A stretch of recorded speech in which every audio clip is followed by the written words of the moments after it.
رہوں گا. جس طرح میں کہتا ہوں کہ میری آپ کے لیے 24/7 اوپن ڈور پالیسی ہوگی، میں آپ سے بھی یہ توقع رکھتا ہوں، کیونکہ ہم سب عوام کے ٹیکس کے پیسوں سے تنخواہیں لیتے ہیں، آپ بھی لیتے ہیں اور ابھی جو ہے میں بھی لیتا ہوں، تو ہم نے ان کے لیے بھی اوپن ڈور پالیسی رکھنی ہے. ہم نے عوامی مفادات کو سب سے بالا تر رکھنا ہے، اس پر بالکل کمپرومائز نہیں کرنا. اگر کوئی ڈی آئی خان سے، ٹانگ سے، کوہستان سے، چترال سے، باجوڑ سے یہاں پر پشاور میں آتا ہے اور اپنا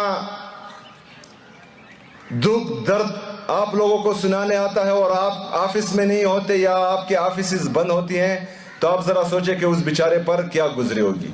اس میں سے بہت سارے ایسے ہوتے ہیں کہ وہ یہاں تو آ جاتے ہیں لیکن ان کے پاس واپس جانے کا کرایہ بھی نہیں ہوتا. تو ہم نے ان لوگوں کے لیے جو ہے اپنی سروس ڈیلیوری بہترین بنانی ہے، اور میں آپ سے توقع رکھتا ہوں کہ آپ لوگوں نے بھی انشاءاللہ تعالی اس طرح ہی کرنا ہے.